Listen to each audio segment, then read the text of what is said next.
I'm almost finished casting off a sweater, so this is the angle you will have to deal with until this video is over. I last made one for you on Saturday night. So Sunday was Ryan hosted Canadian Thanksgiving, which is what reminded me in your video. And it was nice. I cooked for it. So I made this peanut butter parfait, which was delicious. I had a hand mixer. I have a hand mixer now. And I made all of my things with a hand mixer. It was very exciting. My hair has been doing this weird, like, I don't know. I don't know if you can see, but I've got, like, wings and fluff here. And I think I just have to live with it until it grows out enough for gravity to have any impact on it. I just see it in this video and I'm like, oh no, weird. Yeah, so I used my mixer and I used it for the mousse and I used it for the cookies that became one layer of the parfait, and the peanut butter mousse was another layer of the parfait, and I put whipped cream on top that I made with the mixer. And then Safta gave me a recipe for another chocolate mousse that I also made some substitutions to, due to not wanting to buy an entire bottle of rum for the sake of a recipe, but it was fine. It was good. And what else did I make? Oh, deviled eggs. I made deviled eggs. And it was good. Tosh made stuffing, and Sarah made something with pumpkin and spinach and dried cherries. I don't know. It was a weird pumpkin. I'll be honest, I didn't eat it. Dennis donated but didn't bring himself, so he provided baked ziti, which was, I'm sure it was delicious. I didn't have any because it was a completely different flavor profile. It was like all these Thanksgiving-y foods and then pasta. Very puzzling.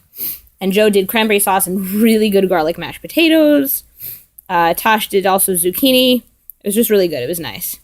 It was nice to see everybody. It was nice to hang out. We played games afterwards. It was good.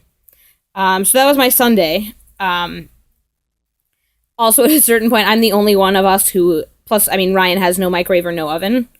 I'm the only one who has a microwave or an oven. Ryan provided the turkey and the hosting, and drinks.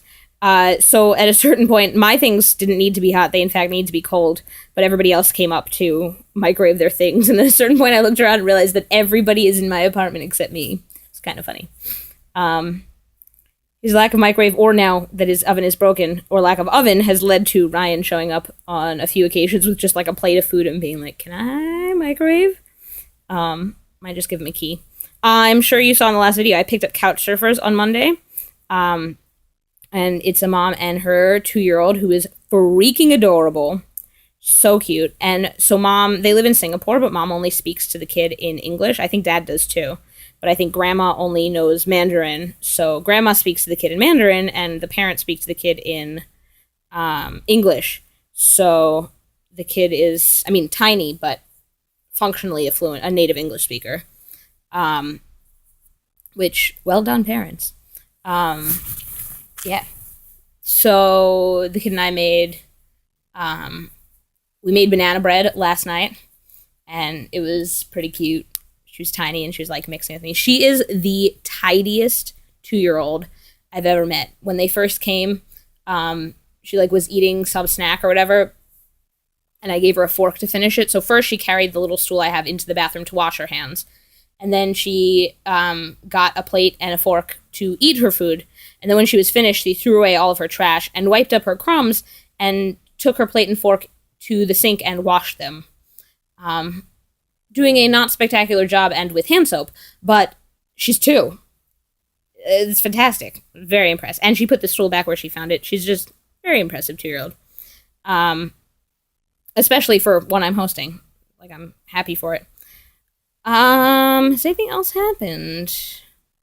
So initially there were going to be about 10 of us, I think, at the for Thanksgiving. In the end, there were only 5. So I was going to double the parfait recipe.